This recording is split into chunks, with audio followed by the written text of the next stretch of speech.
हे everyone, welcome back again. तो यार हमारी जो कल की लाइव मुलाकात थी उसमें हमने काफ़ी सारी बातें की थी।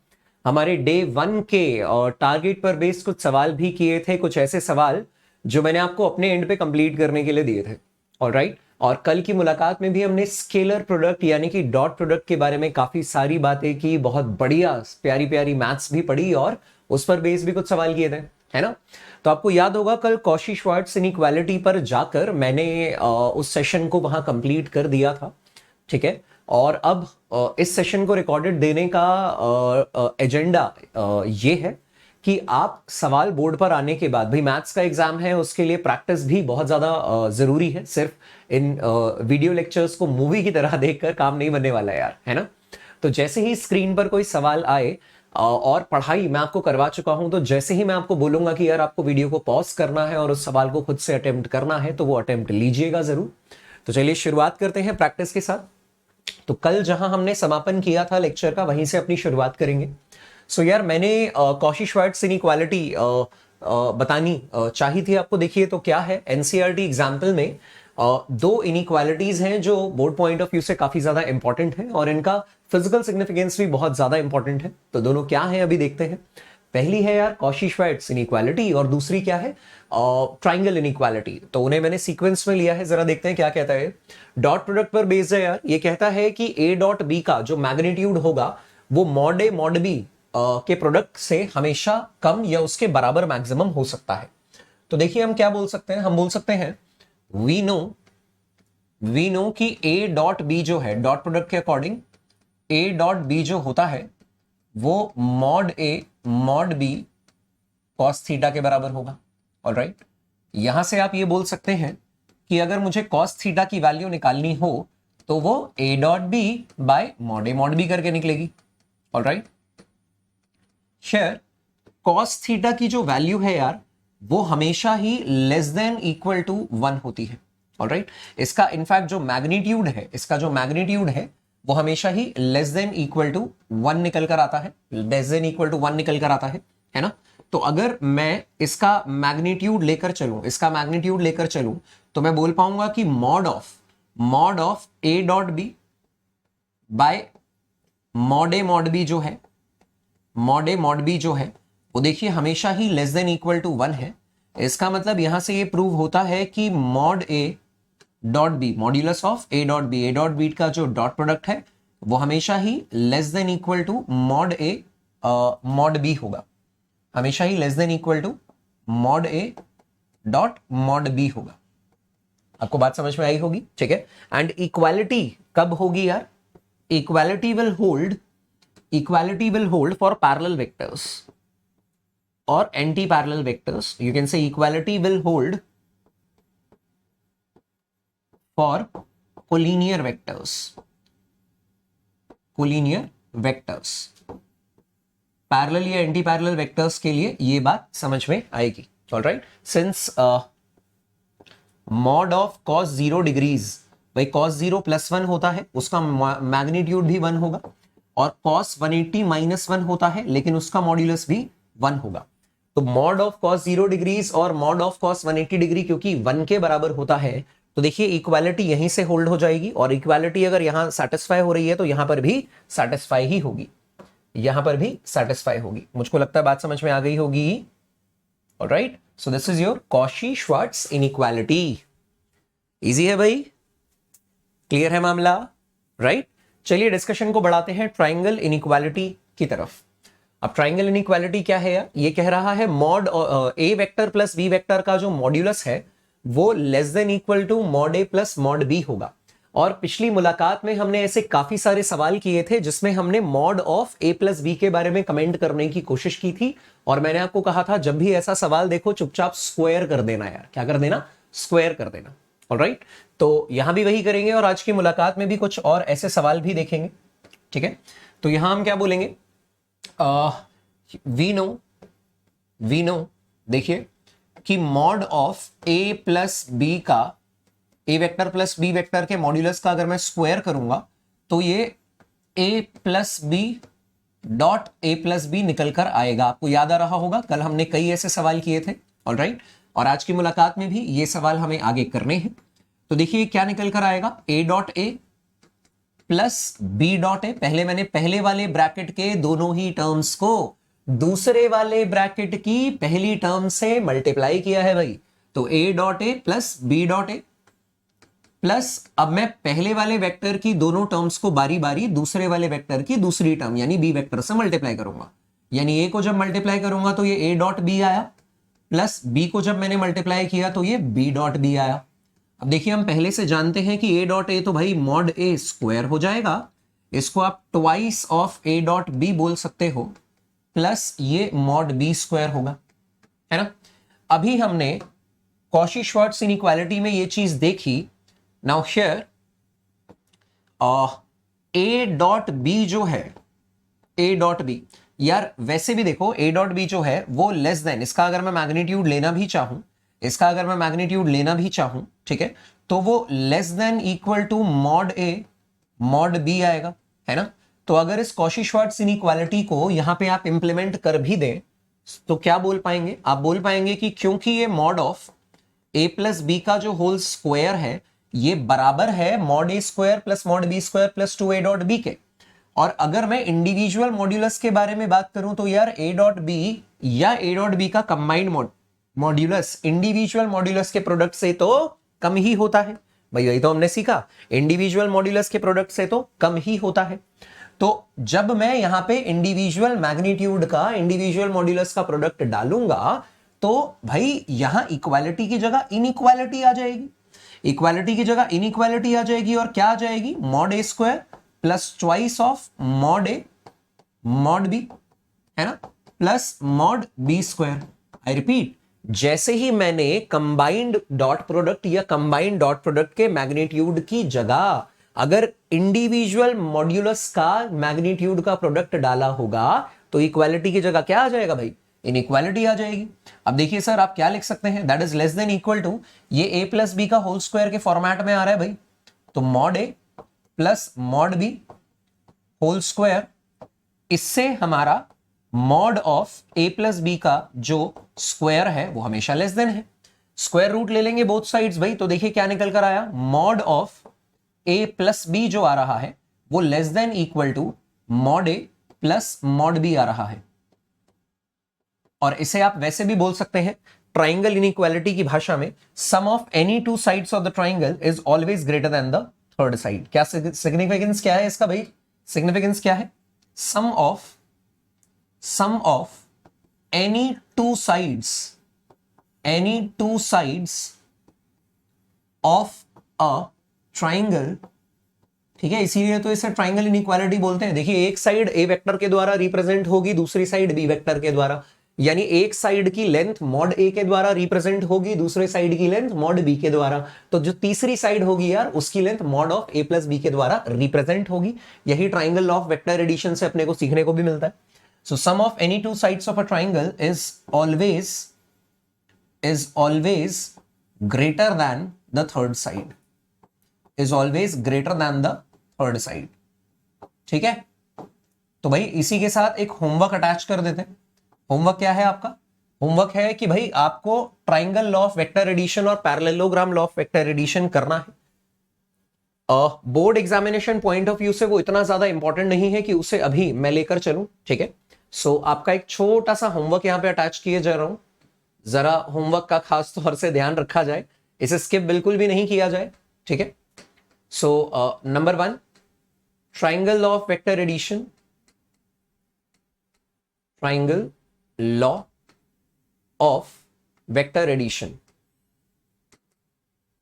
ठीक है। और आप इसे क्या बोल सकते हैं, और इसकी बजाय इसके साथ ही दूसरा क्या करना है आपको, पैरेललोग्राम, अलग अलग लॉज ही है यार, parallelogram law of vector addition. तो triangle law of vector addition और parallelogram law of vector addition, ये दोनों चीजें आपको बतौर होमवर्क जो है वो करनी है। मुझको लगता है बात समझ में आ गई होगी, ठीक है, क्लियर है मामला। तो हमने कॉची-श्वार्ट्ज इनइक्वालिटी देखी, मैंने आपको ट्राइंगल इनइक्वालिटी सिखाई। वीडियो को पॉज करके फटाफट से 1 मिनट दें और स्क्रीन पे लिखी गई बातों का मंथन करें, उन्हें मन में बसाएं, फिर आगे बढ़ते हैं। Alright, I think that's clear to you. तो अब प्रॉब्लम्स पे आते हैं यार। तो देखिए ये सवाल आपके सामने है, क्योंकि कल की जानकारी पर बेस्ड है, कल की हमने जो नॉलेज गेन की है उस पर बेस्ड है। तो फटाफट से वीडियो को पॉज करके एक अटेम्प्ट खुद से जरूर दो यार, उसके बाद आगे की बात करते हैं। अटेम्प्ट कर चुके हो? चलो, find the projection of this vector on this vector. तो मैंने आपको बताया था जिस वेक्टर का प्रोजेक्शन होगा, जिसका प्रोजेक्शन होगा उसका डॉट प्रोडक्ट लेंगे जिस पर प्रोजेक्शन चाहिए उसके साथ। डॉट प्रोडक्ट लिया जाएगा उस वेक्टर का जिसका शैडो, जिसकी प्रोजेक्शन चाहिए, जिस पर चाहिए उसके यूनिट वेक्टर के साथ। याद आ रहा होगा आपको यार, है ना? तो आप क्या बोलोगे? हियर से ए वेक्टर जो है वो कैसे दिया जा रहा है? I cap plus 3 J cap plus 7 K cap, ठीक है। एंड बी वेक्टर जो है वो कैसे दिया जा रहा है? 7 I cap minus J cap plus 8 K cap. एक बार फिर से वेरीफाई करते हैं, I plus 3 J cap plus 7 K cap and 7 I cap minus J cap plus 8 K cap. Projection of A vector over B vector. आपको A vector का, पहले वाले का प्रोजेक्शन दूसरे पर चाहिए, that will be given by जिसका projection चाहिए उसका डॉट प्रोडक्ट लेंगे जिस पर चाहिए उसके यूनिट वेक्टर के साथ। तो जिसका चाहिए उसका डॉट प्रोडक्ट लेंगे जिस पर चाहिए उसके यूनिट वेक्टर के साथ। फटाफट कंप्लीट करते हैं। देखिए ये आएगा आई cap plus 3 J cap plus 7 K cap, है ना? और क्या करना है? इसका डॉट लेना है किसके साथ? यूनिट वेक्टर के साथ। तो ये अपना वेक्टर है क्या? 7 I cap minus J cap plus 8 K cap. और इसे अगर यूनिट वेक्टर में कन्वर्ट करेंगे तो अंडर रूट ऑफ 7 का स्क्वायर प्लस -1 का स्क्वायर प्लस 8 का square. I think that's clear to you, alright. और डॉट प्रोडक्ट कैसे लिया जाता है भाई? आई कैप के कोफिशिएंट को आई कैप के कोफिशिएंट से मल्टीप्लाई करते हैं, यानी 1 इंटू 7। और डॉट प्रोडक्ट के आंसर में कभी भी आई कैप, जे कैप, के कैप नहीं आता, तभी तो उसे स्केलर कहते हैं यार, scalar product. Answer must be a numerical value. So I cap के कोफिशिएंट 1 को आई कैप के कोफिशिएंट 7 के साथ मल्टीप्लाई करेंगे, प्लस जे कैप के कोफिशिएंट 3 को जे कैप के कोफिशिएंट -1 के साथ मल्टीप्लाई करेंगे, प्लस के कैप के कोफिशिएंट 7 को के कैप के कोफिशिएंट 8 के साथ मल्टीप्लाई करेंगे। 1 को 7 के साथ, 3 को -1 के साथ और 7 को 8 के साथ। यदि आंसर 0 आ जाता तो वो चेक फॉर परपेंडिकुलरिटी होता, यानी यदि दो वेक्टर्स का डॉट प्रोडक्ट 0 आता है तो यकीनन वो दो वेक्टर्स आपस में परपेंडिकुलर यानी 90 डिग्री पे होते हैं यार, है ना? And in the denominator it will be the same thing, under root of 7 का स्क्वायर क्या होगा भाई? 49 प्लस -1 का स्क्वायर तो 1 हो गया, 8 का स्क्वायर 64 हो गया, 64, ठीक है ना? सो देखिए क्या निकल कर आ गया? ये निकल कर आ गया 7 इंटू 1 यानी कि 7 -3 plus 8 into 7 56 by under root of, देखिए 49 प्लस 1 50 आया, 50 प्लस 64 यानी कि 114, 50 प्लस 64 दैट इज 114 निकल कर आ गया। क्लियर है क्या? अब देखिए क्या होगा?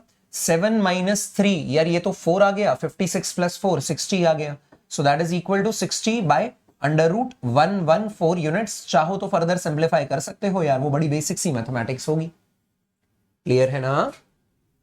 ऑलराइट, आई थिंक आपको बात समझ में आ गई, ठीक है? तो मैं स्पीड को बहुत ज्यादा लिमिटेड नहीं कर रहा हूं क्योंकि आप ये सेशन रिकॉर्डेड फॉर्म में देख सकते हैं, ये ऑप्शन है आपके पास। तो आप YouTube एप्लीकेशन का यूज करके ही वहीं पे आप स्पीड अपने अकॉर्डिंग एडजस्ट कर सकते हो यार। तो मैं एक नॉर्मल स्पीड जो आपकी बोर्ड एग्जाम में एक्सपेक्टेड है उसको लेकर आगे चल रहा हूं। जरूरत पड़े आप अपनी स्पीड को मेरी स्पीड के लिए लिमिट मत कीजिएगा, मुझे आप सभी का ध्यान रखना है, इसीलिए मैं बहुत फास्ट लेकर नहीं चल रहा हूं। लेकिन अगर आपको लगे कि यार ये चीजें बेसिक है, आप कर पा रहे हो, जो कि बहुत बढ़िया बात है, एक्सप्रेशन पे ध्यान देते जाना और फटाफट से इस वीडियो को 1.25 या 1.5 में लेकर आप कंप्लीट कर सकते हैं, ठीक है? 1.25x या 1.5x में। चलिए लेकर चलता हूं आपको अगले सवाल की तरफ। ये कल जैसा सवाल ही है। Find mod A and mod B if A plus B and A minus B 8 है and mod A equals to 8 mod B. Alright, तो दोनों फाइंड आउट कर लेते हैं। देखिए आप क्या बोलेंगे? आप बोलेंगे शेयर यदि मुझे A plus B dot A minus B करना हो that is equal to 8। This implies देखिए मैं एक बार ब्रैकेट ओपन करता हूं, ए को मैंने ए से मल्टीप्लाई किया तो ये ए डॉट ए आया, प्लस बी वेक्टर को मैंने ए वेक्टर से मल्टीप्लाई किया तो ये बी डॉट ए वेक्टर आया। फिर मैंने ए वेक्टर को बी वेक्टर से मल्टीप्लाई किया है, minus of A dot B आया। फिर मैंने प्लस बी को माइनस बी से मल्टीप्लाई किया तो ये माइनस बी डॉट बी आया, दैट इज इक्वल टू 8। और vector dot product of vector ना यार कम्यूटेटिव होता है, यानी कि ए डॉट बी और बी डॉट ए एक ही बात है। तो देखिए पॉजिटिव और नेगेटिव टर्म एक ही बात है, कैंसिल आउट हो गए हैं। और आपके पास क्या निकल कर आया, ए डॉट ए भाई मॉड ए स्क्वायर होता है, minus B dot B mod B square हो सकता है, होगा, दैट इज इक्वल टू 8। अब देखिए आप क्या कहेंगे, आपको लगेगा सर ये तो बहुत सिंपल है, इतना दिमाग क्यों लगाना, एक्स प्लस वाई ए प्लस बी और ए माइनस बी तो वैसे भी हमेशा ए स्क्वायर माइनस बी स्क्वायर होता है, लेकिन आपको वेक्टर्स की फॉर्म में उसको एक्सप्रेस करना पड़ेगा। और ये वेक्टर्स की फॉर्म में इसीलिए वैलिडेट हो पा रहा है क्योंकि बी डॉट ए और ए डॉट बी जो है वो कम्यूटेटिव होते हैं, है ना, डॉट प्रोडक्ट कम्यूटेटिव है। यही आपने अगर A plus B cross A minus B किया होता तो आंसर आपका यार ये निकल कर नहीं आता, ठीक है ना। तो उस केस में क्या होगा, वो क्रॉस प्रोडक्ट या वेक्टर प्रोडक्ट में सीखेंगे। एज ऑफ नाउ ये समझना जरूरी है कि जितना सिंपल लग रहा है उतना सिंपल इसीलिए है क्योंकि आप डॉट प्रोडक्ट के बारे में बात करते हो, और डॉट प्रोडक्ट क्या होता है, कम्यूटेटिव होता है। देखिए यहां से मॉड ए को आप 8 मॉड बी भी बोल सकते हैं, तो ये 8 मॉड बी, लेकिन इस पूरे का स्क्वायर होगा यार minus mod B square, that is equal to 8। मुझको लगता है बात समझ में आ गई है ना। तो ये आ जाएगा 8 का स्क्वायर क्या होगा यार 64, right. 64 mod B square minus mod B square, that is equal to 8। That means 63 mod b square that is equal to 8. That means mod b is equal to under root of 8 by 63. ठीक है, तो देखो 7 9 से 63 होता है, तो 9 denominator में से बाहर आ जाएगा, बन जाएगा 3। और 4 इंटू 2 8 होता है, 4 न्यूमरेटर से बाहर आ जाएगा, बन जाएगा 2। अंडर रूट में ये 2 बचेगा और ये 7 बचेगा, तो 2 by 3 रूट 2 by 7 आ रहा है। एक बार कैलकुलेशन में नजर मार लेना है, फिर से देख लेते हैं। मॉड ए square minus mod B square है, मॉड ए को आप 8 मॉड बी बोल रहे हैं, तो अगर मॉड ए 8 मॉड बी है तो स्क्वायर करने पे यार ये 8 का स्क्वायर 64 मॉड बी स्क्वायर आएगा, माइनस मॉड बी स्क्वायर करेंगे ये 8 आएगा। 63 मॉड बी स्क्वायर 64 माइनस 1 63 है, mod B square equals to 8 है। तो देखिए यहां से मॉड बी क्या आया, under root of 8 by 63। Numerator में से 4 बाहर निकालेंगे, 2 रूट 2 बचेगा। और 63 अगर डिनोमिनेटर में उसको स्प्लिट करेंगे 9 इंटू 7, तो 9 स्क्वायर रूट के बाहर 3 की फॉर्म में अपीयर होगा और 7 रूट के अंदर रहेगा डिनोमिनेटर में, ऑलराइट। एंड फर्दर अगर मैं मॉड ए निकालना चाहूं तो वो 8 टाइम्स मॉड बी है, so that will be equal to वो 8 times 2 by 3 under root of 2 by 7 है यार, that means that will be equal to 16 by 3 under root of 2 by 7। Calculation फिर भी चेक मारते रहना यार, बहुत सारे न्यूमेरिकल सवाल कर रहे हैं, बहुत सारे कैलकुलेशंस कर रहे हैं, क्वेश्चंस कर रहे हैं, तो अगर किसी में एक आध ऊंच नीच हो तो अब गलती पकड़ने मत लगना, भावनाओं को समझो, ठीक है ना। वैसे बहुत रेयर चांसेस है, बट स्टिल अब लाइव सेशन नहीं है, लाइव सेशन में हम लोग डिस्कस कर लेते हैं, कोई एरर होता है तो हम उसको देख पाते हैं। बट अगर आपको ऐसा लगे कि बहुत सारी कैलकुलेशन में इक्का दुक्का स्टेप ऊपर नीचे है, तो just go for the calculation, go for the check, and definitely you will be able to do it, alright. So just pause the video and have a look, and then I'll be moving on. चले आगे, चलिए अब बात करते हैं यार अगले सवाल की। अगला सवाल क्या है, अगला सवाल है determine the magnitude of the two vectors a and b having the same magnitude and such that the angle between them is 60 degrees and their scalar product is 1/2. so क्या क्या गिवन है आपको, गिवन है कि आपका mod A equal to mod B दिया हुआ है, ठीक है, और क्या दिया है, थीटा इक्वल्स टू 60 डिग्रीज दिया है, और क्या दिया है, ए डॉट बी जो है वो 1/2 है, ठीक है। तो हम कैसे करेंगे इसको, हम बोलेंगे we know A dot B जो होता है यार, ए डॉट बी ये दिया जाएगा मॉड ए मॉड बी कॉस थीटा से, ठीक है। तो इसका मतलब ये a डॉट बी जो कि 1/2 है, that is equal to mod A mod B cos theta. अब मॉड ए और मॉड बी तो बराबर है, तो क्यों ना इसे मॉड ए स्क्वायर लिख दें, और यहां पे आ जाएगा cos 60 डिग्रीज। तो इसका मतलब ये 1/2 है, this is mod A square, and cos 60 is also 1/2 यार, 2 से 2 कैंसिल आउट हो जाएगा, that means mod A square is equal to 1, that means mod A is also equal to 1, plus minus 1 नहीं होगा यार, मॉड्यूलस का पॉजिटिव होना जरूरी है। Mod A equals to 1 and that is equal to mod B, क्योंकि mod A और mod B दोनों तो बराबर है, दोनों तो बराबर है। इसका मतलब ये कैसे निकल कर आया यार, ये यूनिट वेक्टर निकल कर आ गए। क्या निकल कर आ गए? यूनिट वेक्टर निकल कर आ गए। ऐसे वेक्टर जिनका मैग्नीट्यूड यूनिटी हो यूनिट वेक्टर्स कहलाते हैं। ऐसा वेक्टर जिनका मैग्नीट्यूड यूनिटी हो यूनिट वेक्टर्स कहलाते हैं। आपसे यही पूछा था, find the magnitude of the two vectors having the same magnitude, यानी कि दोनों का मैग्नीट्यूड सेम है, and such that the angle between them is 60 degrees and their scalar product is 1/2। तो ये रहा सोल्यूशन आपके सामने, just by the definition of scalar product और dot product. Alright, let's move ahead. Find mod x if for a unit vector a vector। भाई ऐसा सा सवाल भी हमने कल की मुलाकात में किया था, तो एक बार देखते हैं इसको। देखिए क्या होगा, गिवन आप ये बोलेंगे x minus A dot X plus A, और ध्यान दीजिएगा यूनिट वेक्टर है ए वेक्टर, यानी ए वेक्टर का मैग्नीट्यूड 1 है, ठीक है ना। तो जरा x को x से, मतलब पहले वाले ब्रैकेट की पहली टर्म को दूसरे वाले ब्रैकेट की पहली टर्म x से मल्टीप्लाई करते हैं, पहले वाले ब्रैकेट की दूसरी टर्म माइनस ए को दूसरे वाले ब्रैकेट की पहली टर्म x से मल्टीप्लाई करते हैं, यानी कि minus of A dot x आया। पहले वाले ब्रैकेट की पहली टर्म x को दूसरे वाले ब्रैकेट की दूसरी टर्म a से मल्टीप्लाई करते हैं, यानी x डॉट ए वेक्टर आया। और पहले वाले ब्रैकेट के दूसरी टर्म यानी कि माइनस ए को जब हम दूसरे वाले ब्रैकेट की दूसरी टर्म से मल्टीप्लाई करेंगे तो ये minus of A dot A आएगा, and that is equal to 12। Alright, so यहां ए आया mod of X square, and ये देखिए वेक्टर डॉट प्रोडक्ट जो होता है स्केलर प्रोडक्ट वेक्टर्स का वो कम्यूटेटिव होता है, तो ए डॉट बी और बी डॉट ए एक ही बात होती है, एक पॉजिटिव है एक नेगेटिव है, कैंसिल आउट हो गया जी, ठीक है, कैंसिल आउट हो गया। Minus mod A square that is equal to 12।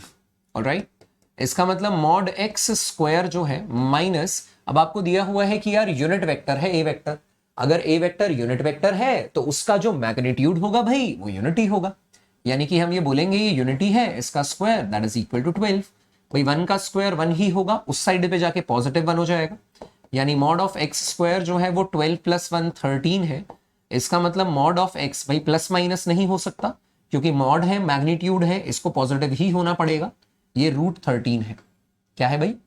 Root 13 है, रूट 13। मुझको लगता है बात समझ में आ गई होगी कि मॉड एक्स जो है वो 12 प्लस 1, मॉड एक्स स्क्वायर जो है वो 12 प्लस 1 13 है, तो मॉड एक्स जो है वो रूट 13 निकल कर आया है।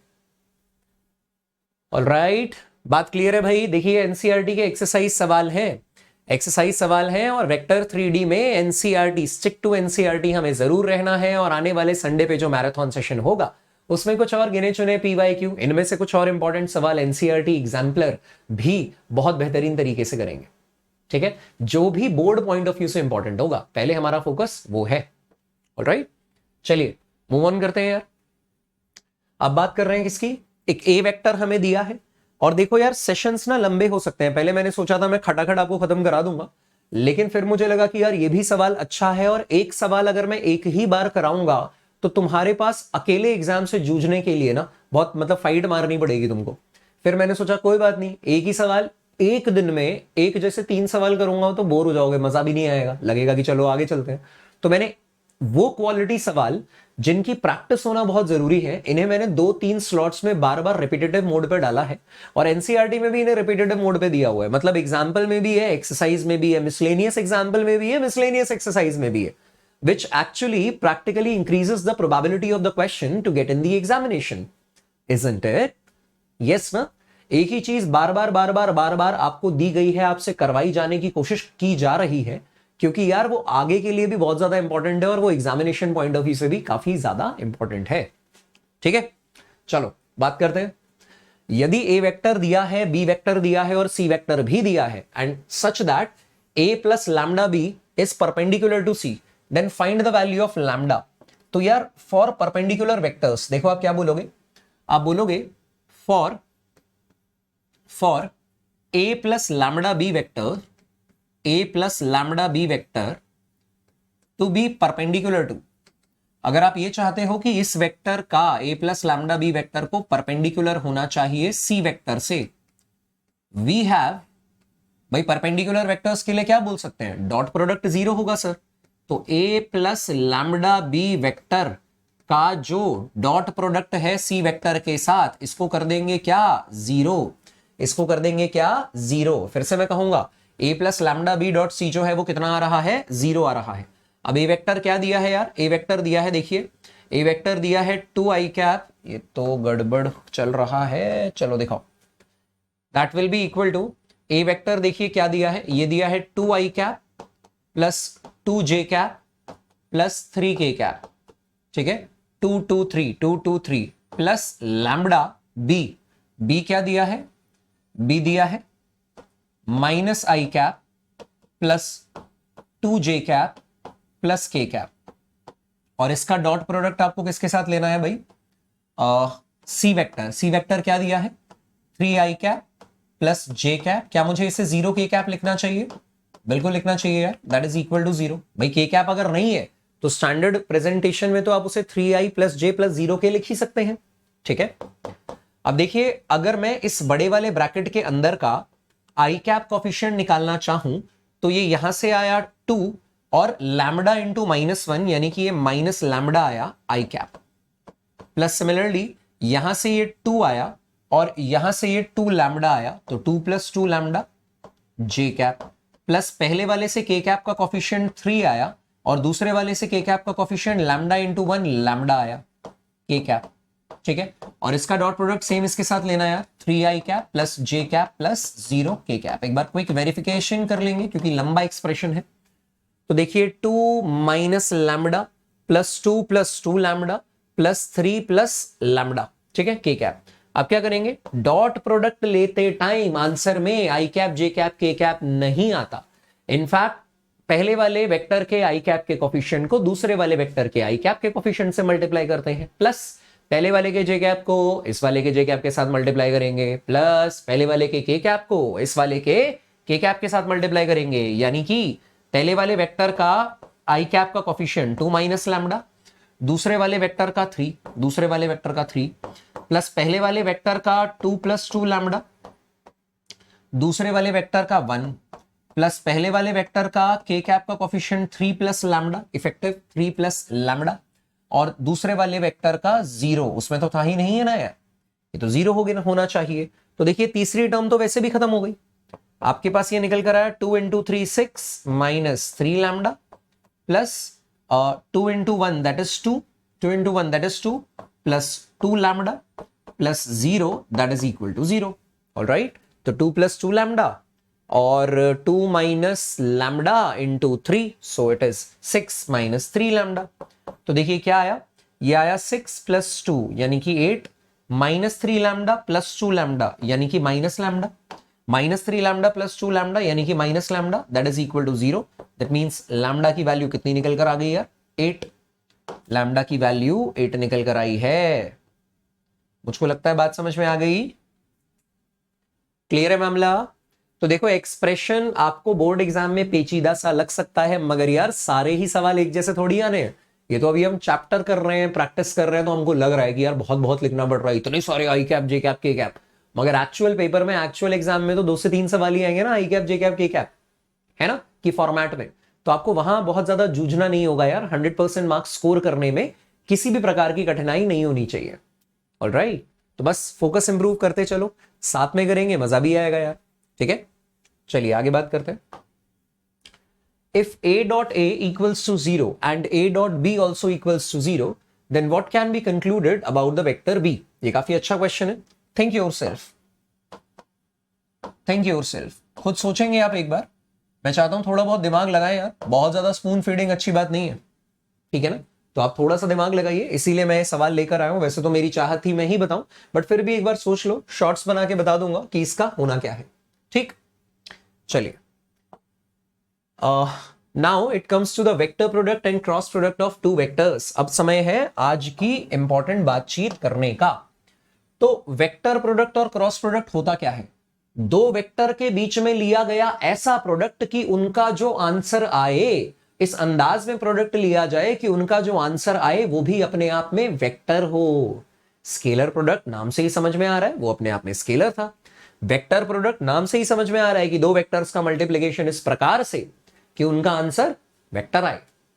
और दोनों तरीके के स्केलर प्रोडक्ट यानी और क्रॉस प्रोडक्ट के बीच में कोई कंफ्यूजन ना हो, इस बात को ध्यान में रखते हुए उसे अगर डॉट से रिप्रेजेंट किया जाता है and hence the name dot product, इस तरीके के मल्टीप्लिकेशन को क्रॉस से मल्टीप्लाई किया जाता है, रिप्रेजेंट किया जाता है। That's why the name cross product. जिस तरीके का मल्टीप्लिकेशन आप बचपन से लेकर अभी तक करते आ रहे हैं, ठीक है। सो देखिए आप क्या बोलेंगे, बाय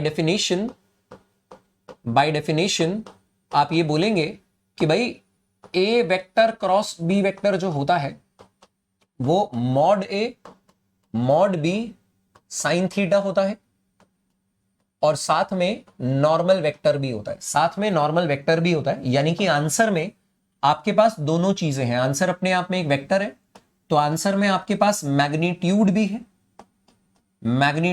है, और आंसर में आपके पास डायरेक्शन भी है, मैग्नीट्यूड भी है और डायरेक्शन भी है। अब ये डायरेक्शन कैसे दी जाएगी सर? डायरेक्शन दी जाएगी राइट हैंड थंब रूल के द्वारा, या इसी राइट हैंड थंब रूल का दूसरा नाम होता है screw rule. Right hand thumb rule का दूसरा नाम क्या होता है? Screw rule. तो पहले मैं थोड़ा सा आपको दिखाना चाहूंगा एग्जैक्टली क्या होता है, फिर वापस से डिस्कशन पे आ जाएंगे।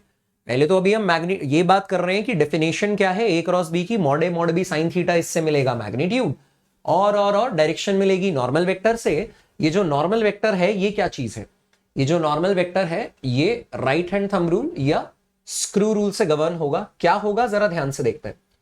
पहले मैं बोलूंगा कि भाई एक रहा वेक्टर हमारे पास ये ए वेक्टर, और दूसरा रहा वेक्टर हमारे पास, ये तो गड़बड़ हो गई,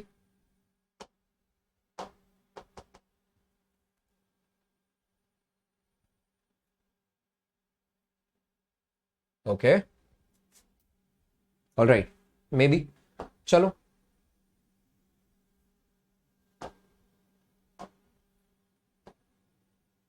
ऑलराइट। तो क्या हुआ, ये देखिए, ये है हमारे पास ए वेक्टर, और ये है हमारे पास बी वेक्टर। सपोज दोनों ही vector tail to tail join है यार, तो जब भी दो वेक्टर हेड टू हेड या टेल टू टेल ज्वाइन होते हैं उनके बीच में बनने वाला छोटे वाला एंगल वेक्टर एंगल थीटा कहलाता है। उनके बीच में बनने वाला छोटे वाला एंगल वेक्टर एंगल थीटा कहलाएगा। ऑलराइट, अब आपको अपना राइट हैंड उठाना है, राइट हैंड थंब रूल उठाइए अपना राइट हैंड। भाई लेफ्ट राइट में कोई कंफ्यूजन नहीं चाहिए, लेफ्ट बोले तो लेफ्ट, राइट बोले तो राइट, तो राइट हैंड उठाना है, ठीक है ना। राइट हैंड उठाओ, और पहले वाला वेक्टर यानी कि जब आप ए क्रॉस बी करना चाह रहे हैं तो पहले वाले वेक्टर की तरफ अपने फिंगर को पॉइंट आउट करना है। ध्यान से देखिएगा, शेयर मैं नॉर्मल वेक्टर निकालना चाहता हूं ए क्रॉस बी की डायरेक्शन में, ये क्या होगा, एंड नॉर्मल वेक्टर मैं निकालना चाहता हूं बी क्रॉस ए की डायरेक्शन में, ये क्या होगा। भाई दो वेक्टर्स के बीच का जो प्रोडक्ट है वो या तो फर्स्ट इंटू सेकेंड हो सकता है या सेकेंड इंटू फर्स्ट, मैं दोनों की चर्चा करूं।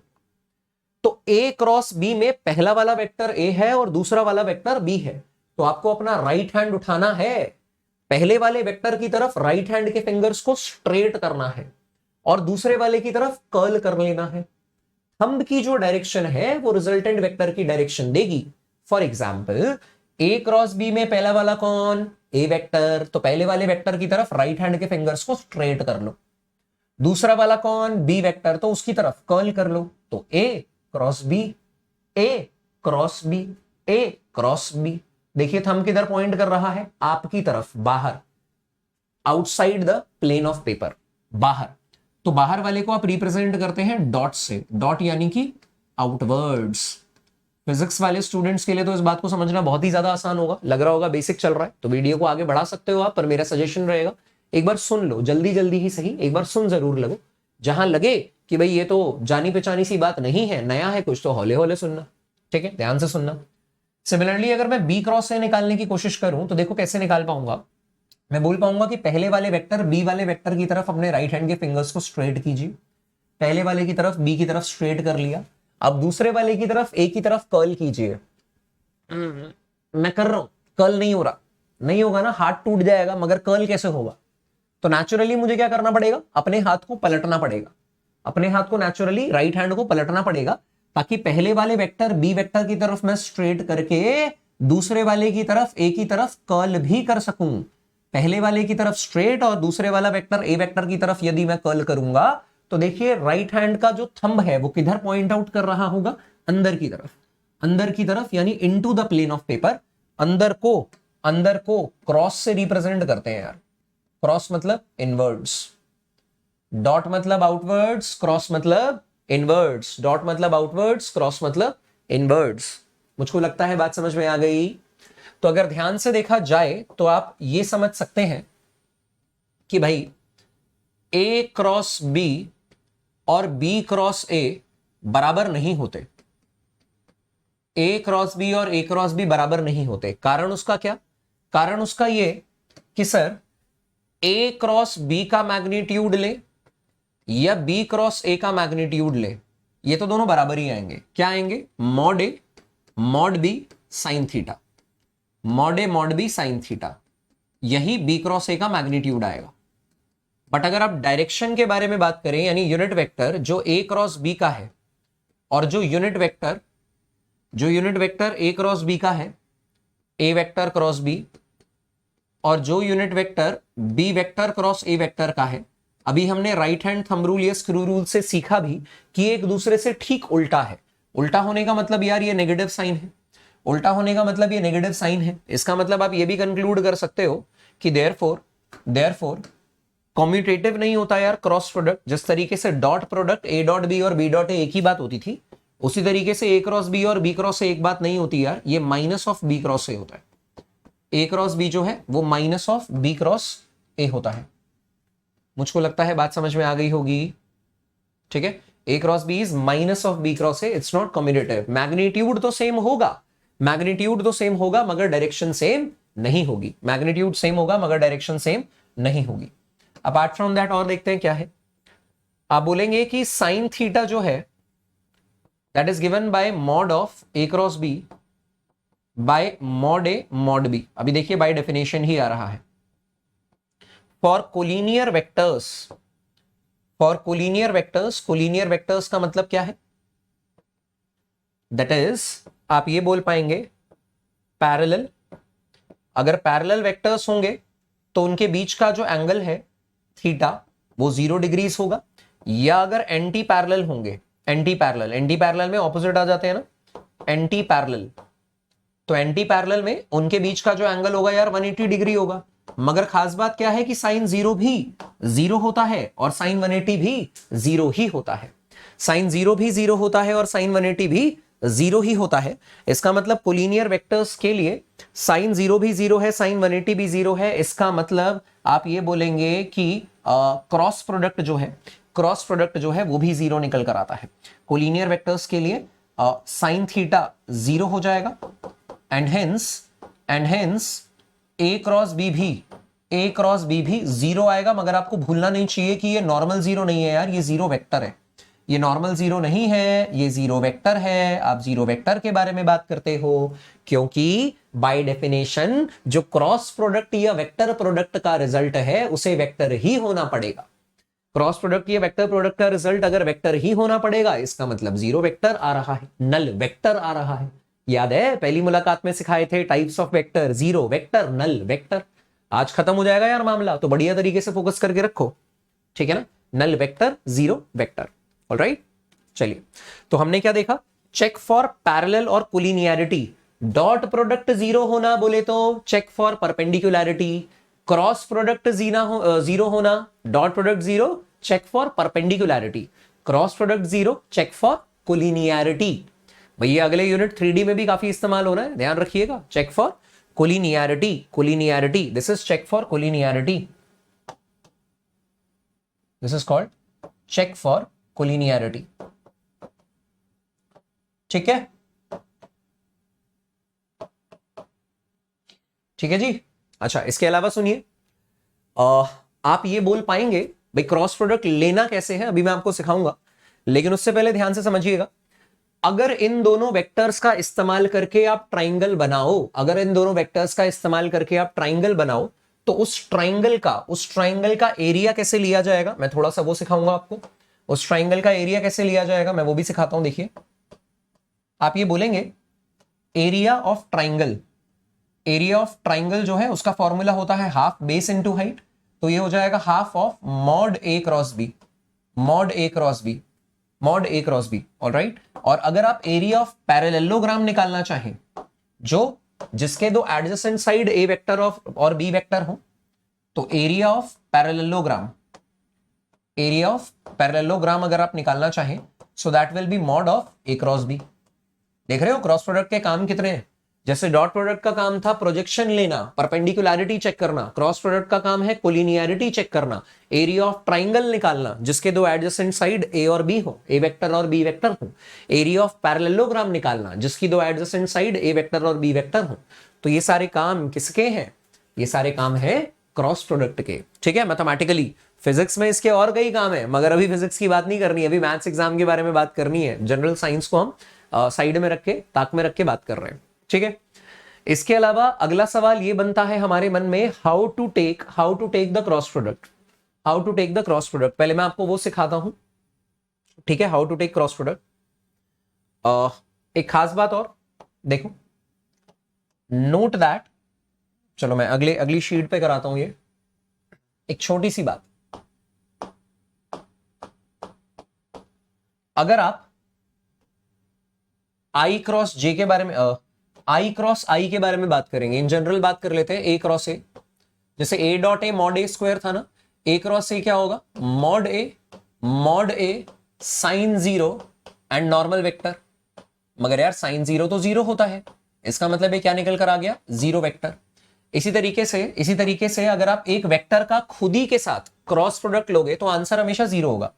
एक वेक्टर का खुद ही के साथ क्रॉस प्रोडक्ट आंसर हमेशा जीरो है, यानी आई क्रॉस आई जीरो है, जे क्रॉस जे भी जीरो होता है भाई, और के क्रॉस के भी जीरो होता है, के क्रॉस के भी जीरो होता है। आई क्रॉस आई भी जीरो, जे क्रॉस जे भी जीरो और के क्रॉस के भी जीरो। इसके अलावा एक आपका साइक्लिक रूल है। साइक्लिक रूल क्या कहता है? साइक्लिक रूल जरा ध्यान से समझेंगे। साइक्लिक रूल ये कहता है कि यदि आप आई जे के को साइक्लिक फैशन में लिख दें, साइक्लिक फैशन में लिख दें, तो क्लॉकवाइज चलने पर ना, ध्यान से सुनना, साइक्लिक रूल क्या कहता है? साइक्लिक रूल कहता है share I cross J, clock भाई आई को आई के साथ लेंगे तो जीरो होगा, जे का जे के साथ, के का के के साथ जीरो होगा। आई क्रॉस जे जो होगा यार वो के बराबर होता है। क्लॉकवाइज देखिए, आई क्रॉस जे के बराबर है। साइक्लिक रूल जे क्रॉस के आई के बराबर है और के क्रॉस आई जे के बराबर है। क्लॉकवाइज चलने में पॉजिटिव, आई क्रॉस जे के, जे क्रॉस के आई, और के क्रॉस आई जो है, जे क्रॉस के देखिए आई, और के कैप क्रॉस आई कैप जो है वो क्या है? के कैप क्रॉस आई कैप क्या है यार? जे कैप है, ठीक है, के कैप क्रॉस आई कैप जे कैप है। इसी तरीके अगर मैं एंटी क्लॉकवाइज चलूंगा, एंटी क्लॉकवाइज साइक्लिक रूल में क्लॉकवाइज ना चल के एंटी क्लॉकवाइज चलूंगा तो नेगेटिव होगा। जैसे आई क्रॉस जे की बजाय अगर मैं जे क्रॉस आई चलूंगा तो वो माइनस के कैप होगा। होना भी चाहिए यार, देखिए ए क्रॉस बी और बी क्रॉस से बराबर नहीं थे, रादर वो दोनों एक दूसरे का नेगेटिव थे। कारण इसका ये कि मैग्नीट्यूड तो भाई सेम होगा, मगर direction right hand thumb rule या स्क्रू रूल से जो दी जाती है वो ऑपोजिट होगी। इससे पहले कि मैं अगली स्लाइड बताऊं, एक बार फटाफट से इस स्क्रीन को ना एटलीस्ट पॉज करके ध्यान से एक बार गो थ्रू कर लो, इन चीजों को मन में बिठाओ, फिर मैं अगली स्लाइड को कंप्लीट करता हूं। ज्ञान की बातें कुछ और, फिर करेंगे सवालों की बौछार। चलिए एक बार वीडियो को पॉज करके इसको प्रॉपर प्रोसेस कीजिए।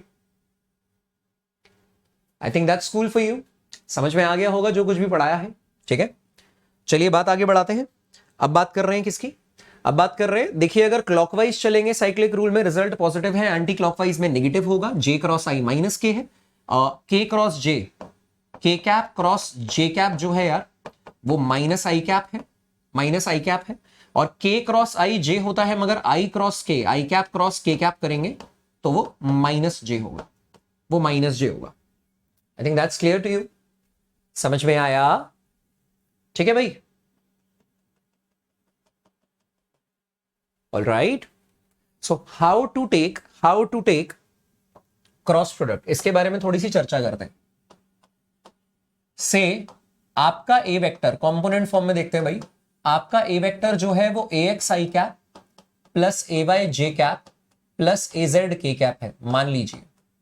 एंड आपका बी वेक्टर जो है वो बी एक्स आई कैप प्लस बी वाई जे कैप प्लस बी जेड के कैप है, मान लीजिए, है ना। ए एक्स आई कैप प्लस ए वाई जे कैप प्लस ए जेड के कैप। बी एक्स आई कैप प्लस बी वाई जे कैप प्लस बी जेड के कैप। ये ऐसे दिया हुआ है यार, ऐसे दिया हुआ है, ठीक है।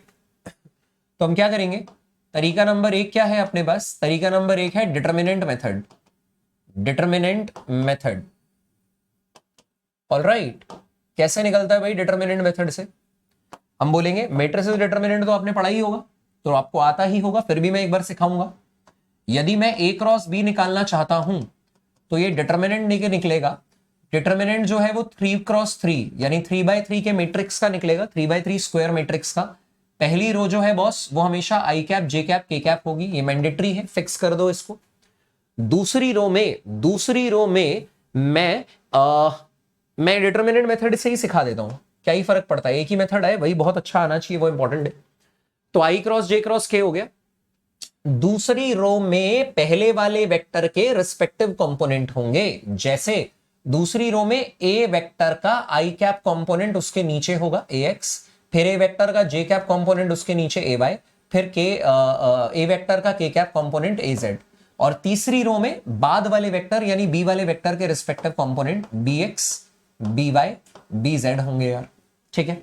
अब इसको करना है अपने को solve, so that will be equal to, देखिएगा ध्यान से, सबसे पहले हम आई कैप का कोफिशिएंट लिखेंगे, तो आई कैप वाली रो और आई कैप वाले कॉलम पे हाथ रख लेंगे, ठीक है। फिर मैं ब्रैकेट में कोफिशिएंट लिखूंगा, ध्यान से देखिएगा, फिर मैं साइन चेंज करूंगा and I will write it as minus J cap, फिर उसका कोफिशिएंट लिखूंगा, फिर मैं साइन चेंज करूंगा and I will write it as plus k cap, मैं उसका कोफिशिएंट लिखूंगा। समझ में आया, पहले क्या करना है यार, सबसे पहले मैं आई कैप का कोफिशिएंट लिखूंगा, फिर साइन चेंज करके माइनस जे कैप करके उसका कोफिशिएंट लिखूंगा, फिर साइन चेंज करके के कैप करके उसका कोफिशिएंट लिखूंगा। जरा ध्यान से देखिएगा, जब आप आई कैप का कोफिशिएंट लिखना चाहते हैं, जब आप आई कैप का कोफिशिएंट लिखना चाहते हैं तो आप आई कैप वाली रो और आई कैप वाले कॉलम को भूल जाएंगे, इस पे हाथ रख लेंगे।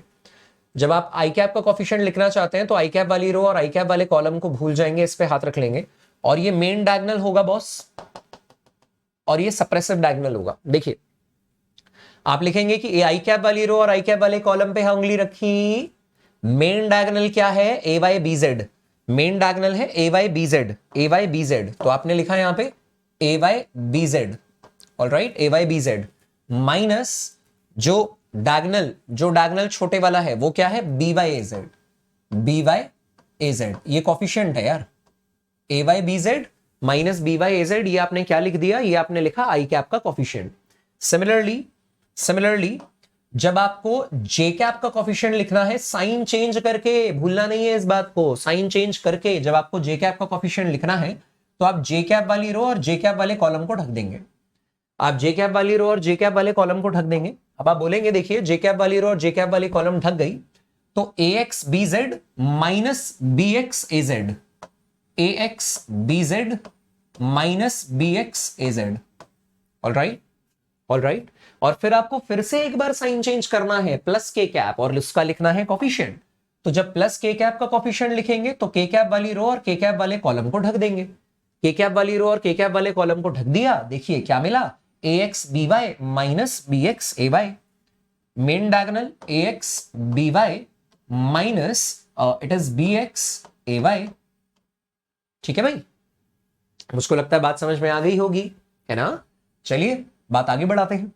तो ये हमारे पास क्या निकल कर आ गया, क्रॉस प्रोडक्ट निकल कर आ गया। छोटा सा मस्त सा एग्जाम्पल देता हूं आपको, देखिए एग्जाम्पल दे रहे हैं, यदि ए वेक्टर जो है वो 3 k cap minus 2 i cap है, एंड बी वेक्टर जो है वो 4 आई कैप प्लस 2 के कैप है, ठीक है, प्लस 2 के कैप है, देन या प्लस 2 जे कैप कर लेते हैं इसको, देखिए मजा आएगा देखने में, 2 जे कैप है, देन जरा ध्यान से देखिएगा, सबसे पहले ए क्रॉस बी निकालने के लिए मैंने आपको क्या सिखाया भाई, 3x3 का मैट्रिक्स कंसिडर करेंगे, 3x3 का मैट्रिक्स कंसिडर करेंगे। पहली वाले रो के जो कंपोनेंट होंगे मैंडेटरी है, पक्का पक्का, ये आई कैप जे कैप के कैप होगा, आई कैप जे कैप के कैप होगा।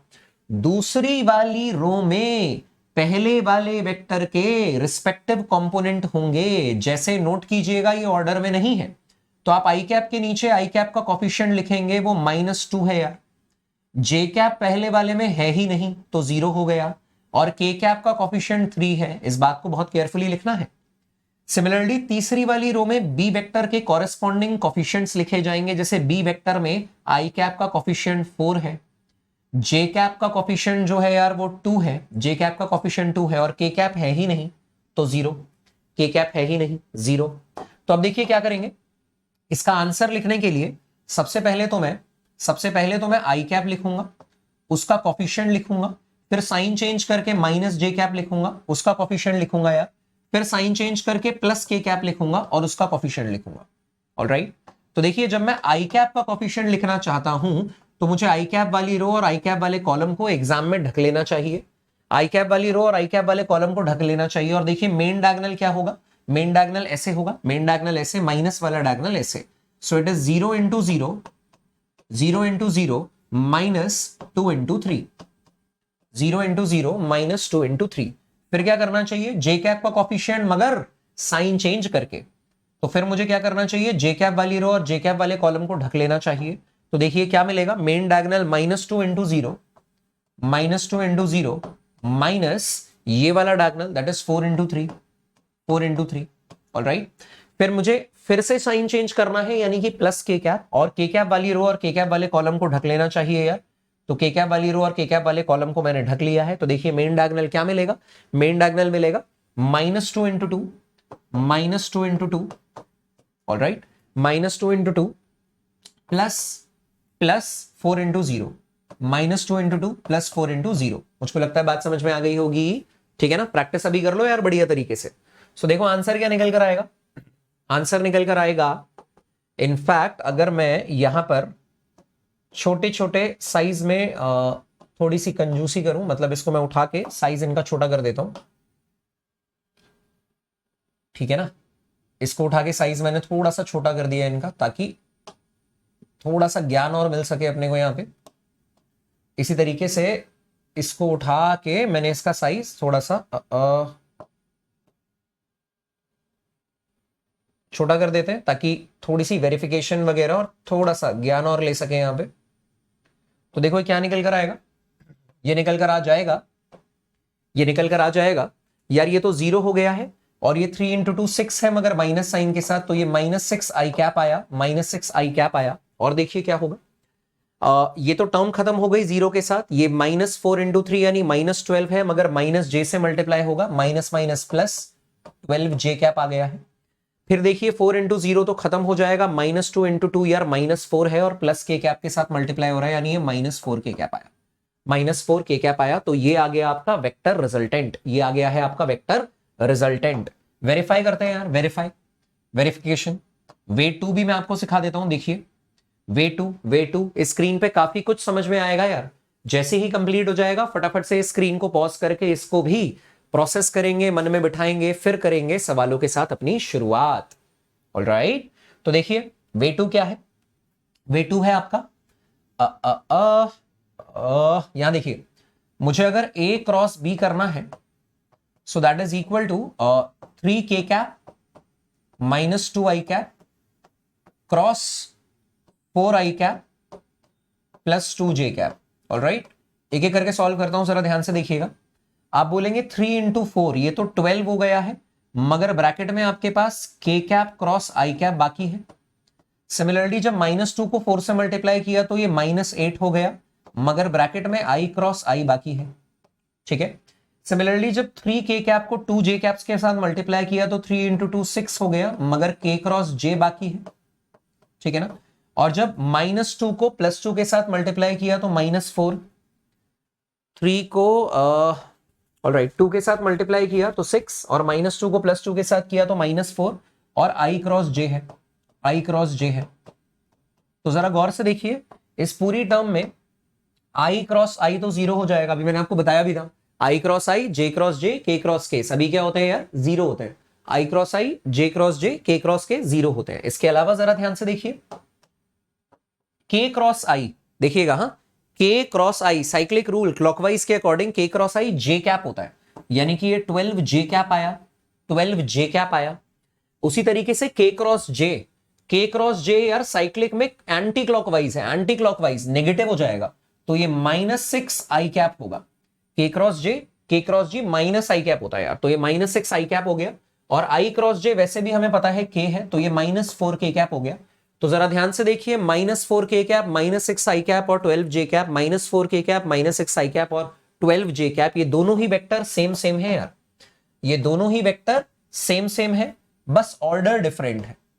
दोनों ही वेक्टर सेम सेम है बट ऑर्डर डिफरेंट है। तो अगर आपको ऐसा लगता है कि ब्रैकेट को ओपन करके लंबी सी सीक्वेंस सॉल्व करनी है, जो मुझे जनरली मजेदार नहीं लगता, तो आप ये कर सकते हो। लेकिन मुझे जो मजेदार लगता है वो क्या है यार, डिटर्मिनेंट मेथड। कितना भी बड़ा एक्सप्रेशन हो, डिटर्मिनेंट मेथड टेक्निक से इजीली निकल सकता है।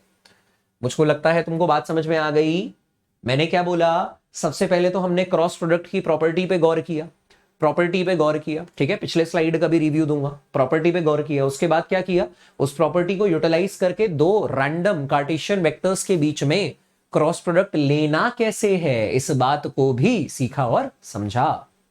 Right, so let's take a quick recap of this one. एक बार फटाफट से वीडियो को पॉज करके एक बार इसका रीकैप और ले लिया।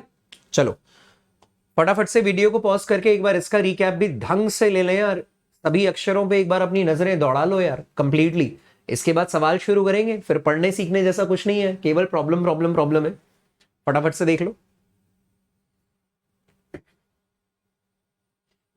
आई think that's clear to you, हो गया होगा, समझ में आ रही होगी सारी बात, है ना। चलिए बढ़ाते हैं डिस्कशन को आगे। अब बात करते हैं क्वेश्चंस के साथ। So find mod of A cross B if A is this and B is this. All right. So तरीका क्या है, सबसे आसान तरीका, we know A cross B करने का तो क्या तरीका हो गया, पहले A क्रॉस B निकालते हैं, फिर उसका मैग्नीट्यूड लेंगे। A क्रॉस B यार डिटर्मिनेंट से निकलेगा, पहले ही रो I cap J cap K cap, दूसरी वाली भाई पहले वाले वेक्टर के कंपोनेंट ऑलरेडी ऑर्डर में है 2 1 3 2 1 3, तीसरी वाली रो दूसरे वाले वेक्टर के कंपोनेंट ऑलरेडी ऑर्डर में है तो 3 5 -2, है ना। आगे की कहानी खुद कर लोगे क्या, फटाफट से वीडियो को पॉज करो और ट्राई करो। चलो मुझको लगता है कि ट्राई कर चुके होंगे आप, अपना टाइम ले चुके होंगे। फटाफट से देखते हैं कैसे करेंगे। सबसे पहले यार आई कैप का कोफिशिएंट लिखेंगे, तो आई कैप का कोफिशिएंट लिखने के लिए क्या करेंगे, आई कैप का कोफिशिएंट लिखने के लिए क्या करेंगे, आई कैप वाली रो और आई कैप वाले कॉलम को ढक देंगे, आई कैप वाली रो और आई कैप वाले कॉलम को ढक देंगे। तो क्या बचा देखिए, ये बचा 1 × -2, 1 × -2। भाई मैं वैसे ओरली कैलकुलेशन कर सकता हूं, मुझे पता है तुम भी कर सकते हो, मगर बोर्ड एग्जाम है, प्रेजेंटेशन काफी ज्यादा इंपॉर्टेंट है। 1 × -2 -5 × 3, ठीक है ना, -5 × 3। उसके बाद क्या करना चाहिए, उसके बाद करना चाहिए जे कैप का साइन चेंज करके, यानी कि -j कैप, उसकी वाली रो और उसके वाले कॉलम को ढक लेंगे यार। पहले था 1 × -2 -5 × 3, अब आपने उसकी रो और उसकी कॉलम को ढक दिया। तो देखिए मेन डायगोनल क्या आया, 2 × -2, मेन डायगोनल आया 2 × -2, माइनस कर देंगे 3 × 3, 3 × 3। ऑलराइट, उसके बाद क्या करेंगे, फिर से साइन चेंज कर देंगे यार, plus k cap, plus k cap, के कैप वाली रो और के कैप वाले कॉलम को ढक लेंगे एक बार, देखिए क्या मिलेगा। It is 2 × 5, 2 × 5, 2 × 5, earlier it was 2 -2 -3 3, okay fine, 2 × 5 -3 × 1, -3 × 1, I think that's cool to you। क्या हो जाएगा देखिए, that will be equal to, this is I cap, step wise करेंगे, ये आएगा -1 × -2 यानी -2 -15, ऑलराइट, -2 -15, फिर -j कैप, ये आ गया 2 × -2 यानी -4 -9, भाई 3 × 3 9 है, प्लस k कैप आएगा और ये कितना आ गया 2 × 5 10 -3, है ना, 5 × 2 10 -3 × 1 दैट इज 3। तो देखिए क्या आया, -15 -2 यानी कि -17 आई कैप -j कैप और ये -9 -4 है, -9 -4 -13 आया यार, माइनस माइनस प्लस हो जाएगा। सो दिस इज 13 j कैप, क्या निकल कर आ जाएगा 13 j cap, minus minus plus हो जाएगा and plus it is 10 -3 that means 7k cap, 7k cap. Alright, therefore अगर कोई आपसे ये पूछे कि mod of A cross B निकालिए, तो यार A क्रॉस B अपने आप में वेक्टर प्रोडक्ट है, उसका आंसर एक वेक्टर आया है, तो उसका मैग्नीट्यूड कैसे लिया जाएगा, ये under root of i cap के कोफिशिएंट यानी -17 का स्क्वायर प्लस जे कैप के कोफिशिएंट यानी 13 का स्क्वायर प्लस के कैप के कोफिशिएंट 7 के स्क्वायर से निकल कर आ जाएगा। एंड आई एम श्योर ये जो कैलकुलेशन है ये तो आप इजीली कर ही लेंगे, फटाफट से कैलकुलेट कर लेना यार। और जिस टाइम पे वीडियो देख रहे हो कमेंट सेक्शन में आंसर भी लिख देना, ताकि आपके बाकी दोस्त भी उस चीज को वेरीफाई कर पाए। और वैसे भी ये एनसीईआरटी का एक्सरसाइज क्वेश्चन है, तो डेफिनेटली आप इसे एनसीईआरटी के आंसर से भी वेरीफाई कर सकते हैं। पर लर्निंग का सही मतलब यही है कि अभी करते करते देख लो यार, ठीक है ना, अपने दोस्तों से डिस्कस कर लो चैट में कमेंट्स लिख कर। ऑलराइट, चलिए लेट्स मूव ऑन, बात करते हैं अगले सवाल की तरफ। आपको ऐसा लगे स्पीड ज्यादा है तो पॉज करके आराम आराम से समझना, और एक बार पॉज करके खुद से अटेम्प्ट जरूर करो यार। और लगे कि नहीं नहीं बहुत अच्छा हमें ऑलरेडी आता है, तो फटाफट से आप उसे 1.25x पे या आगे चल के देख सकते हैं। इसके अलावा यार, इसके अलावा भी आप कोई भी टॉपिक सीखना चाहते हैं तो आप डायरेक्टली यूट्यूब पे लिख सकते हैं this topic by Abhilash sir. आपको बहुत ज्यादा चांसेस हैं कि वो टॉपिक देखने को जरूर मिलेगा, कहीं ना कहीं किसी ना किसी चैनल पे मिल जाएगा। मैंने बहुत सारे चैनल्स पे बहुत सारे बच्चों के लिए बहुत सारा कंटेंट ऑलरेडी दे रखा है। ऑलराइट, तो चाहे वो फिजिक्स हो या अभी हम मैथ्स के बारे में बात कर रहे हैं, और ये वाली एलिमेंट्री मैथ्स जो है, जो 11th-12th की मैथ्स होती है, वो वैसे भी हम हायर इंजीनियरिंग फिजिक्स जब पढ़ाते हैं और बाकी की चीजें जब पढ़ा रहे होते हैं, तो ये काफी ज्यादा बेसिक लेवल की मैथ्स के तौर पे सर्व करती है। इसीलिए मैं आपके लिए मैथ्स जो बोर्ड एग्जाम है उसमें भी आपकी काफी हेल्प करना चाह रहा हूं। तो उसके लिए ही मैं आपके सामने खड़ा हूं, और इसके बाद जो आपका जेई का और नीट का अटेम्प्ट होगा उसके लिए भी देखेंगे कि मैक्सिमम हम क्या कर सकते हैं। ठीक है ना, तो चलिए आगे की बात करते हैं। अब हम बात कर रहे हैं find the area of a triangle having the points this as its vertices, this as its vertices. तो देखिए क्या होगा, पहले आप बोलेंगे कि सर ये पॉइंट ए ले लेते हैं, ये 1,1,1 हो गया है। ये पॉइंट बी ले लेते हैं, ये 1,2,3 है। तो एक वेक्टर तो हमें ये ले लेना चाहिए, ए बी वेक्टर। ऑलराइट, इसी तरीके से एक सी पॉइंट है, वो क्या है 2,3,1। ठीक है ना, 1,1,1, 1,2,3 एंड 2,3,1। मुझको लगता है कि एक हम एसी वेक्टर ऐसे भी दर्शा सकते हैं, तो देखिए आप क्या बोलेंगे, आप बोलेंगे शेयर ए से बी तक का जो वेक्टर होगा यार, ये O B vector minus O ए वेक्टर होगा, यानी फाइनल माइनस इनिशियल। तो आप इसको बोल पाएंगे 1 - 1 आई कैप प्लस 2 - 1 जे कैप प्लस 3 - 1 के cap, which means that will be equal to 0 I cap plus j cap plus 2 k cap. Similarly, अगर मुझे AC वेक्टर चाहिए यार, तो ये OC वेक्टर यानी फाइनल वाले का पोजीशन वेक्टर माइनस इनिशियल वाले का पोजीशन वेक्टर होगा, यानी कि final coordinate minus initial coordinate respective vector components की तरह सर्व करेंगे, which means 2 - 1 I कैप होगा प्लस 3 - 1 j कैप होगा प्लस 1 - 1 k कैप होगा। देखिए 2 - 1 final minus initial, final minus initial, final minus initial. 2 - 1 is 1 which means I cap, 3 - 1 is 2 which means 2 j cap, and 1 - 1 is 0 that means 0 k cap, 0 k cap. Now area of triangle जो होगा यार, area of triangle ABC आपको याद है अभी मैंने सिखाया था, that is half of mod of A cross B, और एरिया ऑफ पैरेललोग्राम जो होगा वो सीधा mod of A cross B होगा। वैसे भी यार एरिया ऑफ पैरेललोग्राम जो है वो double the area of triangle होता है ना, या ये कहें कि एरिया ऑफ ट्राइंगल जो है वो half of area of parallelogram होता है, तो सेफली कहा जा सकता है। ठीक है, that's the example 24 from NCERT, an important one and an easy and interesting one. देखिए क्या होगा, ये हाफ है। अब आपको A क्रॉस B का मैग्नीट्यूड चाहिए, तो सबसे पहले मैं मैग्नीट्यूड किसका लूंगा, एक डिटरमिनेंट का। डिटरमिनेंट में 3x3 मैट्रिक्स होगा यार, ये आई कैप जे कैप के कैप पहले वाली रो है। ऑलराइट, आई कैप जे कैप के कैप पहली वाली रो है। दूसरी वाली रो में ए वेक्टर के कंपोनेंट्स यानी 0 1 2 0 1 2 0 1 2, और तीसरी वाली रो में एसी वेक्टर के कंपोनेंट यानी 1 2 0 1 2 0 होंगे। Sorry, so that is equal to, देखते हैं इसे कैसे कर पाएंगे।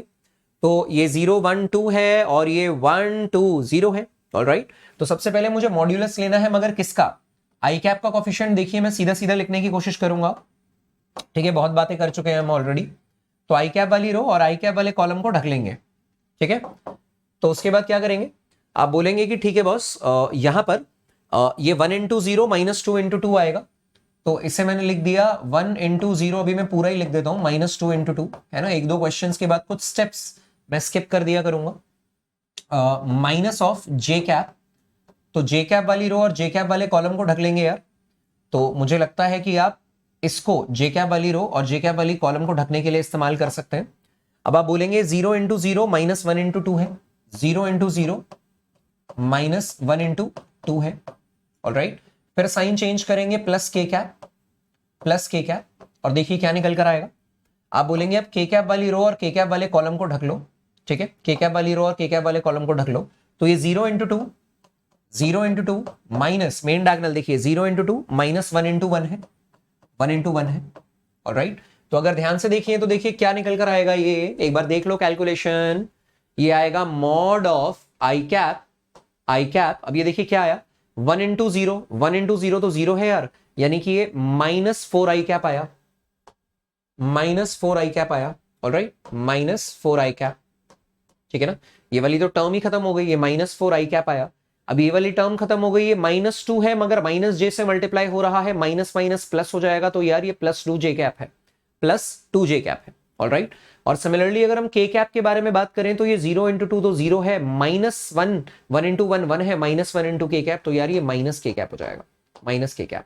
और अगर मुझे इसका क्या लेना है, मॉड्यूलस, अगर मुझे क्या लेना है इसका मॉड्यूलस, तो ये under root of i cap के कॉफिशिएंट यानी माइनस 4 का स्क्वायर प्लस जे कैप के कॉफिशिएंट यानी 2 का स्क्वायर प्लस के कैप के कॉफिशिएंट माइनस 1 का स्क्वायर, ऐसे दिया जाएगा, ऐसे दिया जाएगा। So that will be equal to कितना निकल कर आएगा, अंडर रूट ऑफ माइनस 4 का स्क्वायर यार 16 हो गया, प्लस 2 का स्क्वायर यार 4 हो गया, माइनस 1 का स्क्वायर 1 हो गया। इसका मतलब ये रूट 21 यूनिट्स निकल कर आ रहा है, रूट 21 यूनिट्स निकल कर आ रहा है यार, 21 यूनिट्स।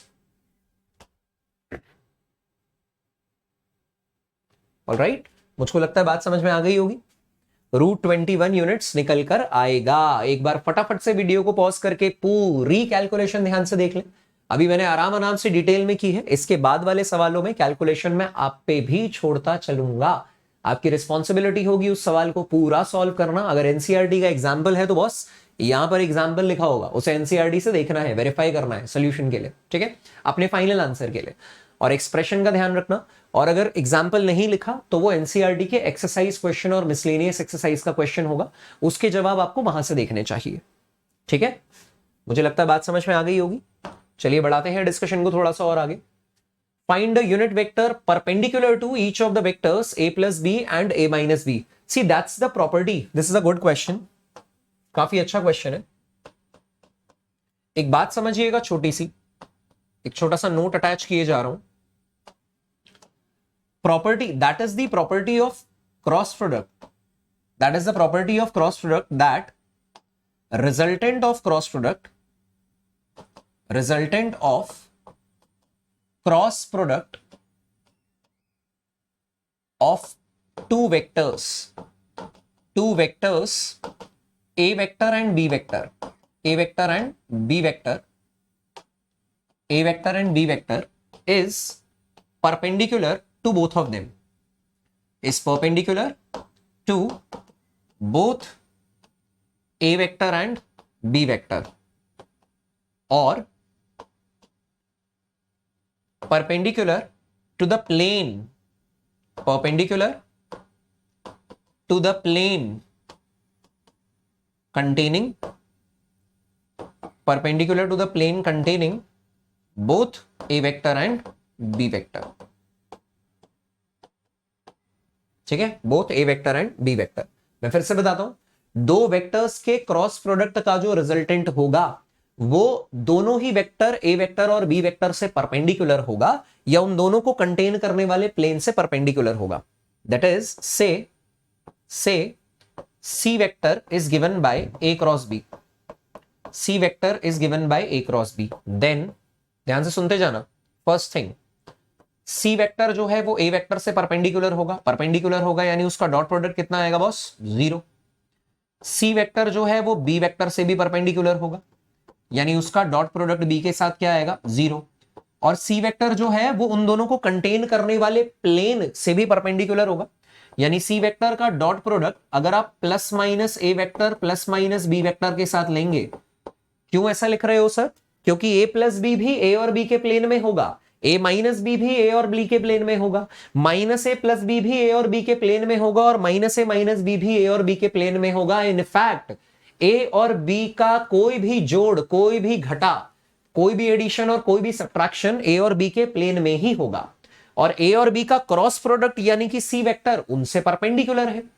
तो ए और बी का एडिशन और सब्ट्रैक्शन जो कि प्लेन में है, वो सी वेक्टर जो कि परपेंडिकुलर है, आपस में 90 डिग्री बनाएंगे ना यार। और अगर आपस में 90 डिग्री बनाएंगे तो उनका डॉट प्रोडक्ट जीरो आने वाला है, उनका डॉट प्रोडक्ट जीरो ही आने वाला है। That's the property of cross product, कि उन दोनों का, किसी भी दो वेक्टर्स का जब आप क्रॉस प्रोडक्ट लेते हैं तो वो दोनों ही वेक्टर्स के से परपेंडिकुलर होता है, यानी दोनों वेक्टर्स को कंटेन करने वाले प्लेन के भी परपेंडिकुलर ही होता है। ठीक है, इस बात को ध्यान में रखते हुए देखिए सवाल सॉल्व करते हैं। तो कैन आई से हियर गिवन ए वेक्टर जो है वो आपको दिया है i cap plus j cap plus k cap, and b vector जो है that is given as i cap plus 2j cap plus 3k cap. So a plus B जो होगा, सो कोई सी वेक्टर बोलते हैं, ठीक है।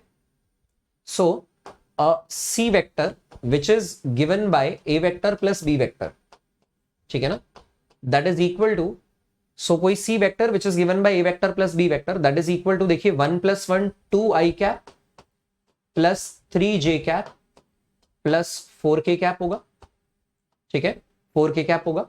एंड डी वेक्टर जो कि ए वेक्टर माइनस बी वेक्टर है, डी वेक्टर जो कि ए वेक्टर माइनस बी वेक्टर है। पहले तो मैंने इनके नामकरण कर दिए, ए प्लस बी को सी बोल दिया है क्योंकि ए प्लस बी बड़ा दिख रहा था, ए माइनस बी को डी बोल दिया है, ठीक है।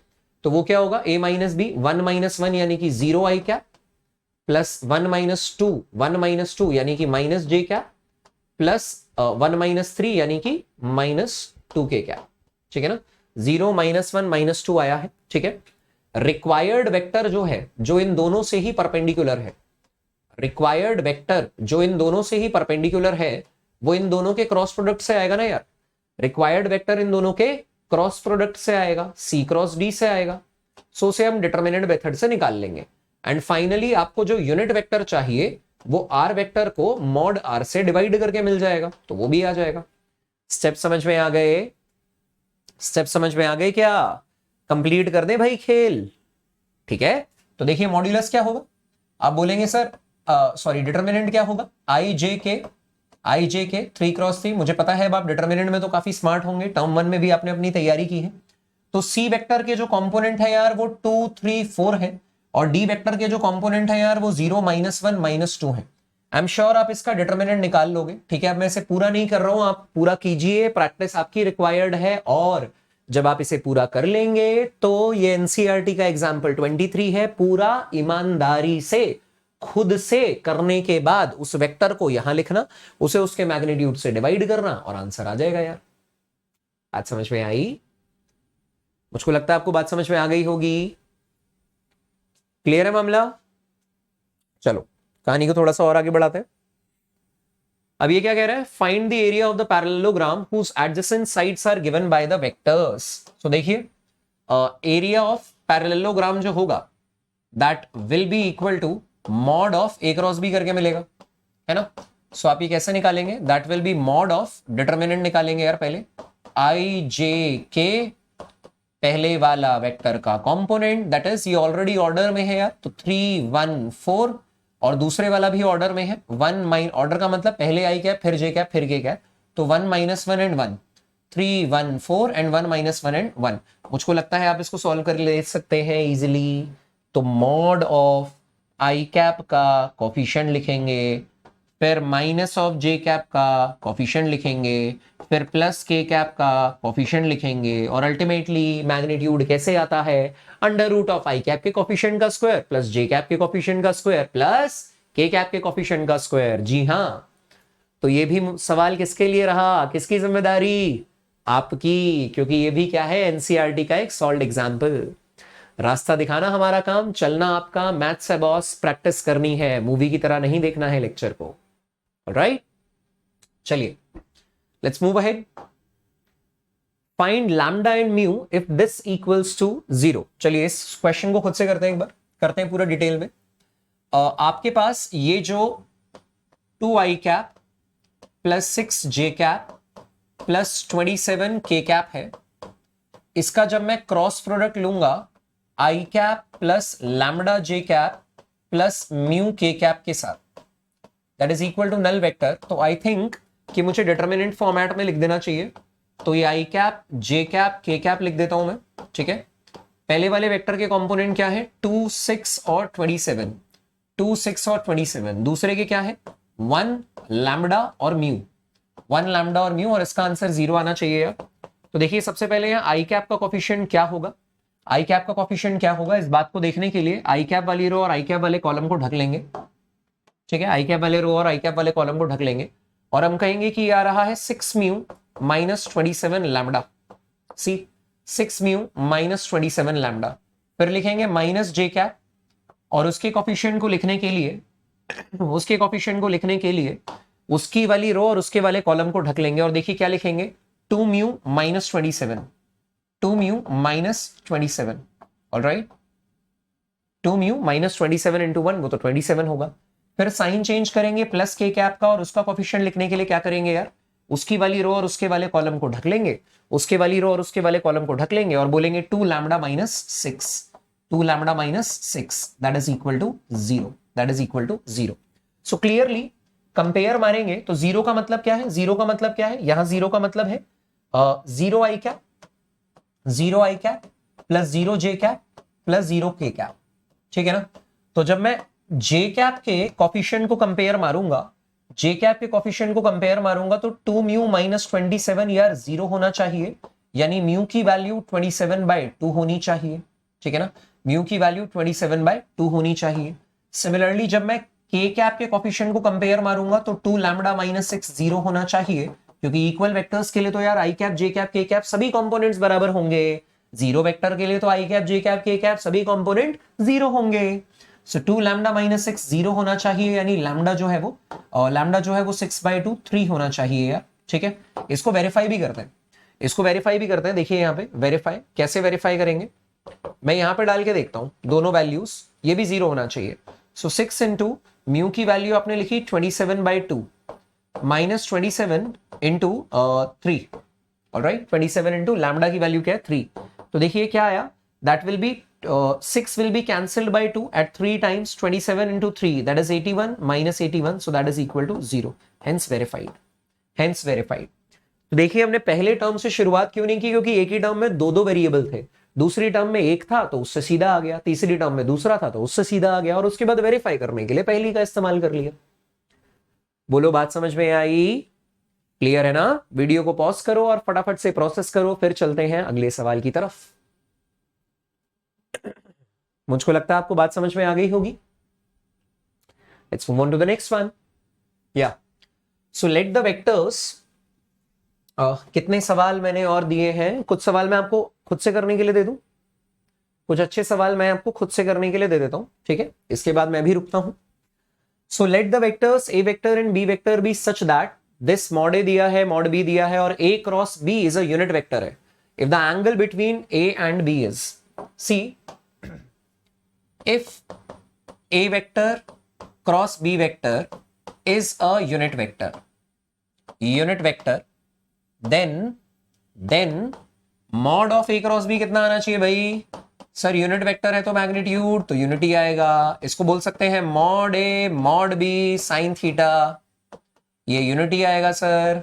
मॉड ए कितना है, देखिए given in the question 3, mod b कितना है given in the question √2/3, sine theta ये 1 आएगा, 3 कैंसिल आउट हो गया, साइन थीटा भाई 1/√2 आया, इसका मतलब थीटा जो होगा वो साइन इनवर्स 1/√2 आएगा। साइन इनवर्स 1/√2 का मतलब थीटा को आप 45 डिग्रीज बोलिए या π/4 बोलिए, 45 डिग्रीज या π/4। मुझको लगता है बात समझ में आ गई होगी, ऑलराइट, क्लियर है क्या, ठीक है। तो इस तरीके से आप इन जैसे सवालों को सॉल्व कर सकते हैं, ठीक है भाई। चलो बढ़ाते हैं गाड़ी को आगे। जब भी तुम्हें ऐसा लगे कि तुम्हें और प्रैक्टिस की जरूरत है, वीडियो को पॉज करना और सवाल को खुद से अटेम्प्ट करना मत भूलना, ठीक। मुझको लगता है आगे की कुछ सवाल मैं आपको एज अ प्रैक्टिस क्वेश्चन दिए जा रहा हूं। जरूर एग्जाम से पहले इन सभी 4 5 6 सवाल मैंने एज अ प्रैक्टिस क्वेश्चन आपको दे दिए। That's all, right. सो कुछ सवाल मैंने आपको प्रैक्टिस के लिए दिए। होपफुली आपको आज के सेशन में मजा आया होगा और वेक्टर्स का चैप्टर इसी के साथ होता है खत्म। सवालों का सिलसिला जारी रहेगा क्योंकि हम मैराथन में भी इसके बारे में बात करेंगे और महामैराथन में भी इन सवालों को पीछे नहीं छोड़ा जाएगा। तैयारी बिल्कुल 100% की करनी है। इसके अलावा वीडियो के डिस्क्रिप्शन में यार टेलीग्राम लिंक दिया हुआ है, आपको फिजिक्स ऑन टिप्स का टेलीग्राम लिंक ज्वाइन करना चाहिए। उसी पे सारी अपडेटेड इंफॉर्मेशन, क्लास नोट्स वगैरह शेयर होते हैं। वीडियो के डिस्क्रिप्शन में ऑल्दो मैंने सेफ साइड के लिए सभी लेक्चर के नोट्स के ड्राइव लिंक भी डाल दिए हैं और अब तो प्लेलिस्ट भी क्रिएट हो गई है, तो इसके आगे पीछे की सभी वीडियोज आपको प्रॉपरली देखनी चाहिए यार। ऑलराइट, सो इसी के साथ डिस्कशन होता है खत्म। और जब भी आपको फिजिक्स के या मैथ्स के और कोई भी टॉपिक मुझसे पढ़ने की इच्छा हो तो आप मेरा टॉपिक का नाम लिख के यूट्यूब पे बाय अभिलाष सर लिख के आप उसे सर्च कर सकते हैं। बहुत सारे प्लेटफॉर्म पे मैंने कॉन्सेप्ट्स और कंटेंट डिलीवर किया है, आपको जरूर थोड़ी बहुत हेल्प मिलेगी। ऑलराइट, तब तक के लिए अलविदा, ऑल द बेस्ट। जल्दी मुलाकात होगी यार दोबारा 3 डायमेंशनल ज्योमेट्री के साथ। बाय। और दिया हुआ काम करना जरूर है यार, होमवर्क में कोई केयरलेसनेस नहीं, बढ़िया तरीके से होमवर्क कंप्लीट करना, प्रैक्टिस करना, साइड बाय साइड में आपको काम भी अलॉट करता जाऊंगा। चलो बाय। टेलीग्राम लिंक ज्वाइन जरूर करना यार, उस पर मैं काम अपडेट करता जाऊंगा, ठीक है ना। कम्युनिटी पोस्ट पे सब कुछ नहीं, टेलीग्राम पे सारी छोटी मोटी इंफॉर्मेशन जो है वो मैं अपडेट करता जाऊंगा। Bye bye.